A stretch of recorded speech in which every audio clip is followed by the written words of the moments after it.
Les Éditions de l'Homme et Recto Verso Éditeur vous rappellent que vous écoutez Samedi de lire avec l'auteur invité d'Amélie Boivin-Enfield. On est maintenant rendu au moment de l'émission. Mon auteur invité de cette semaine, India Desjardins, vous présente 3 coups de cœur littéraires parce que t'arrivais pas à en choisir un seul.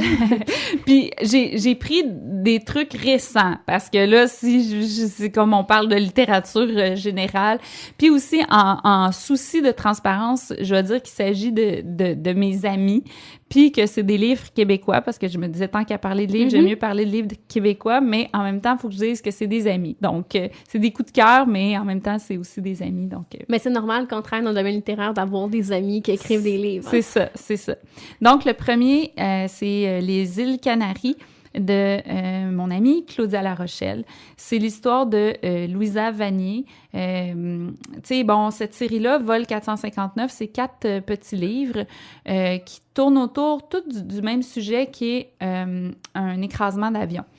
Et donc, le personnage de Claudia, dans son livre, c'est Louisa Vanier et c'est plusieurs portraits d'elle à travers les gens qui l'ont côtoyée dans sa vie. C'est un roman choral, en fait. Et c'est très touchant parce que c'est différentes visions d'elle, sa mère, son père, son chum, son ami, et t'apprends plein d'informations sur elle. Puis moi, je te dirais que ça a répondu à un côté patineur de moi. J'étais comme, là, je devenais super intriguée d'en savoir plus sur cette personne-là, puis Claudia, elle a une façon de tisser ses histoires, un peu comme je te dirais, là, c'est quasiment comme une toile d'araignée, tu sais, puis tu deviens complètement, tu sais, envoûtée, puis tu sais, prise dans cette toile-là où est-ce que tu as envie d'en savoir plus, puis c'est touchant, là, Tu l'as lu, je pense. Oui, j'ai lu, puis c'est un de mes préférés de la collection 459 parce que oui, extrêmement touchant, cet agent de bord. On se demande du début à la fin à savoir, est-ce qu'elle était vraiment dans l'avion? Et je sais, puis on se demande vraiment, est-ce qu'elle est décédée ou finalement elle est partie vivre sur une île déserte? C'est ça qui est vraiment bon. Puis tu viens qu'à souhaiter qu'elle soit pas décédée, puis qu'effectivement qu'elle ait, tu sais, comme choisi une autre vie parce que, tu sais, c'était une femme avec plein de secrets. En tout cas, j'ai beaucoup de squelettes dans son placard. Oui, ça. C'est ça. Et donc j'ai beaucoup aimé ça, puis j'ai tout le temps hâte de... J'espère qu'elle va écrire plein d'autres livres, Claudia. Ensuite, il y a Pourquoi Bologne de Alain Farah, que ça, c'est un livre très difficile à décrire. En fait, ça se passe à 2 époques. Il y a comme une époque, c'est dans les années, je pense que c'est 60, où est-ce qu'il y a des expériences de la CIA, des expériences psychologiques, je pense, à la CIA à l'université McGill. Et tu as un professeur en 2012 à l'université McGill. Et ces 2 histoires-là se chevauchent. Et t'as comme l'auteur qui a une réflexion pendant qu'il est en train d'écrire le roman. Donc, c'est un peu un méta-roman. Tu sais, c'est vraiment, c'est un roman dans un roman, puis le questionnement littéraire. Mais qu'est-ce que t'as aimé là-dedans? Ce que j'aime le plus de ce livre-là, c'est que moi, les histoires qui me touchent le plus, c'est des histoires où le personnage, pour survivre, doit aller dans son imaginaire. Parce que moi, ça me parle énormément, ce sujet-là, parce que moi-même, je pense que j'ai commencé à écrire dans ma vie pour survivre à certaines souffrances. Puis l'évasion par l'imaginaire, pour moi, c'est devenu comme un thème dans ma vie quand je suis allée en Haïti, où est-ce que l'auteur Gary Victor m'avait dit pour nous, en Haïti, écrire, c'est une évasion par l'imaginaire. Puis ça m'a tout fait comprendre pourquoi dans ma vie, l'écriture et la lecture, c'était si important. Et tous les livres qui traitent un peu de ça, de l'évasion par l'imaginaire, pour moi, c'est comme ça me touche particulièrement.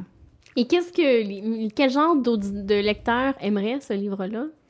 Ben moi, je pense que c'est tous ceux qui aiment les personnages qui sont un peu aux prises avec leur propre folie et aussi ceux qui aiment les enquêtes. Parce que c'est une enquête, mais c'est une enquête un petit peu tu sais, qui a été comme un peu trempé dans le vitriol, là, parce que, tu sais, il y a comme plusieurs couleurs dans cette enquête-là, tu sais. Mais moi, j'ai été vraiment prise dans l'enquête, dans qu'est-ce qui se passe dans ces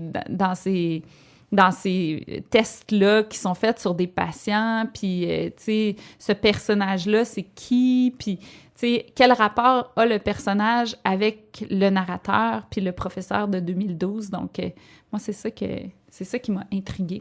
Alors, ça s'appelle « Pourquoi Toi, Bologne » tu l'as-tu lu? Non, moi, je ne l'ai pas lu. T'as pas lu? Ben, je te le conseille. Et je le conseille à tout le monde, tu sais, qui ont envie de lire quelque chose d'un petit peu fou, d'un petit peu différent. C'est facile à lire, ça se lit bien, c'est un petit livre.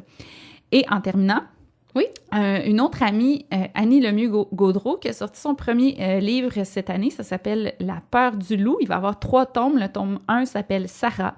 Et c'est l'histoire d'une avocate, donc, qui... ça va pas très bien dans son couple.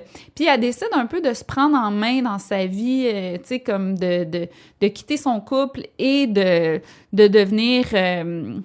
d'être plus prise au sérieux dans son travail.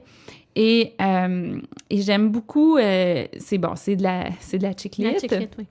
C'est une comédie romantique. C'est typique de ce qu'on aime de la chick lit, c'est-à-dire, tu sais, il y a des moments drôles, il y a des moments de réflexion aussi féminine, en même temps féministe, mais féministe à sa façon parce que, tu sais, bon, et j'ai beaucoup aimé ça parce que en fait, j'ai lu, pour être tout à fait honnête, j'ai lu le manuscrit de Annie avant que ce soit publié. Mm-hmm. C'est même toi qui es allé le proposer à une maison d'édition. C'est moi qui est allée le proposer à une maison d'édition, en fait, parce que j'étais en train de lire un livre de chick lit sur la plage, puis qui était une traduction anglaise et tout ça. Puis le soir, quand j'arrivais dans ma chambre d'hôtel, je lisais le livre d'Annie. Et puis, je me suis mise à plus aimer le livre que j'avais sur mon iPad, mais que je pouvais pas apporter sur la plage pour pas briser mon iPad, que le livre traduit que j'étais en train de lire. Puis je me disais, ben voyons, tu sais, comme faut que ce livre-là voie le jour puis en fasse profiter d'autres personnes que moi sur la plage parce que je trouvais meilleur le livre d'Annie qu'un livre de chick lit qui avait été très vendu puis que moi j'avais sur la plage. Donc c'est ça, je trouve que c'est une bonne nouvelle recrue pour la chick lit québécoise. C'est ça, parce qu'on a affaire dans le roman à un trio, et là, le deuxième va sortir en février prochain avec une autre des 3 filles. C'est ça. Elle a eu une bonne idée, je trouve, pour faire une trilogie. Ce sera la trilogie, c'est sur son thème qui est la peur du loup, tu sais, de tout le temps avoir un petit peu peur de quelque chose, peur de son ombre, peur de ce que la femme peut représenter aussi dans la société. Tu sais, elle a dit toujours un petit peu, c'est tout le temps la faute des femmes, tu sais. S'il y a une infidélité, c'est la faute de la fille, c'est pas la faute du gars qui a été infidèle, c'est la faute de la fille qui a créé l'infidélité. Tu sais, c'est toutes elle essaie de tout briser un petit peu des croyances comme ça. Puis c'est ça, puis chaque livre, donc, est sur un personnage qui forme un trio d'amis. Donc, le prochain livre, ça va être un autre personnage qui va avoir quelque chose à apprendre, puis quelque chose à vivre, puis 3 personnages comme ça sur le même thème un peu sous-jacent. Et est-ce que Annie t'a envoyé le tome 2? Non, ça, je vais le lire. En fait, parce que moi, je préfère, puis même mes amis le savent, là, mais moi, je préfère lire les livres, même le livre de Claudia, là, tu sais, elle m'avait proposé de le lire en manuscrit, mais moi, j'aime mieux lire en livre, tu sais, que sur mon iPad. J'aime mieux lire sur la plage en livre. Puis en plus, moi, je lis pas vite. Donc, j'ai peur d'être une mauvaise lectrice de manuscrits parce que je lis pas vite. Des fois, j'oublie que j'ai ce manuscrit-là parce que j'ai comme tellement de travail puis tout ça. Donc, je préfère lire les trucs de mes amis, là, vraiment quand c'est un livre, puis je peux m'asseoir, puis je peux en profiter. Donc, là, je pense qu'Annie, j'avais accepté de faire ça pour elle parce que, tu sais, elle avait... tu sais, elle n'était pas encore publiée, puis, tu sais, elle me l'avait demandé, puis ça me faisait plaisir d'y rendre service. Mais là, maintenant qu'elle est une nouvelle auteure aguerrie, je la laisse faire son travail, puis je vais profiter de son prochain livre, comme toutes les lectrices comme toutes les lectrices qui ont aimé ce livre-là. Alors, rappelle les titres, Les îles Canaries de Claudia La Rochelle, Pourquoi Bologne de Alain Farah et La peur du loup de Annie Lemieux-Gaudreau. Qui sont tous des livres que j'ai lus sur le bord de la plage et qui se lisent tous très bien sur le bord de la plage. Ben merci beaucoup, India, pour ces belles suggestions. Merci. Sarah, et dans les prochains instants, je te présente des ouvrages que j'ai lus cette semaine. OK.